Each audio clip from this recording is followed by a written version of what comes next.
ప్రతి వ్యక్తి జీవితంలో వివాహం అత్యంత కీలకమైన ఘట్టంగా భావించబడుతుంది.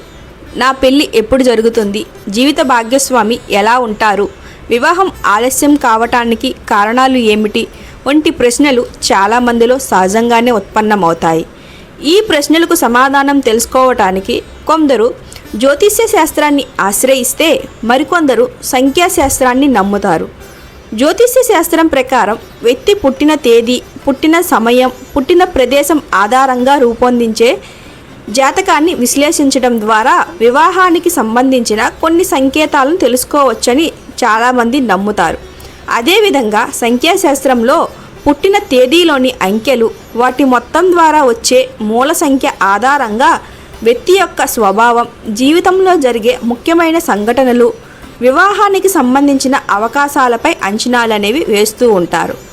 అయితే ఇవన్నీ సాంప్రదాయ విశ్వాసాల ఆధారంగా చేసే విశ్లేషణలు మాత్రమే. వీటిని 100% ఖచ్చితమైన ఫలితాలుగా పరిగణించకూడదు. సంఖ్యాశాస్త్రంలో ప్రతి సంఖ్యకు ప్రత్యేక శక్తి, లక్షణాలు ఉంటాయని నమ్ముతారు.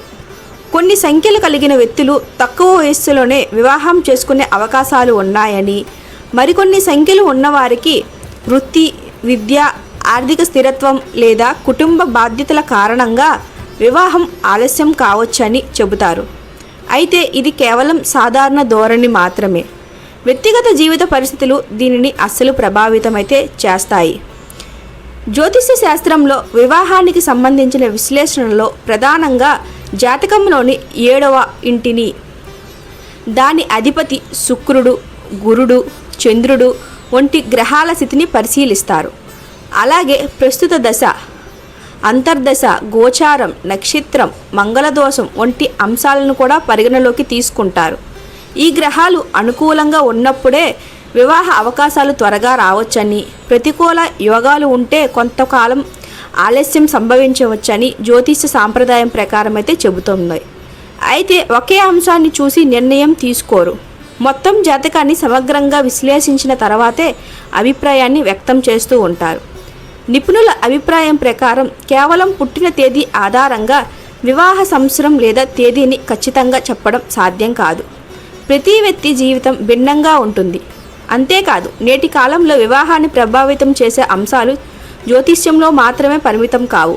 ఉన్నత విద్య, ఉద్యోగం, ఆర్థిక స్థిరత్వం, సరైన జీవిత భాగస్వామి ఎంపిక, కుటుంబ బాధ్యతలు, వ్యక్తిగత లక్ష్యాలు, జీవనశైలి వంటి అనేక అంశాలు కూడా వివాహ సమయాన్ని నిర్ణయించడంలో కీలక పాత్ర అనేవి పోషిస్తున్నాయి. చాలామంది కెరియర్లో స్థిరపడిన తర్వాతే వివాహం చేసుకోవాలని నిర్ణయించుకుంటున్నారు. హిందూ సాంప్రదాయ ప్రకారం వివాహానికి ముందు వధూవరుల జాతకాలను కలిపి చూడటం ఆనవాయితీ.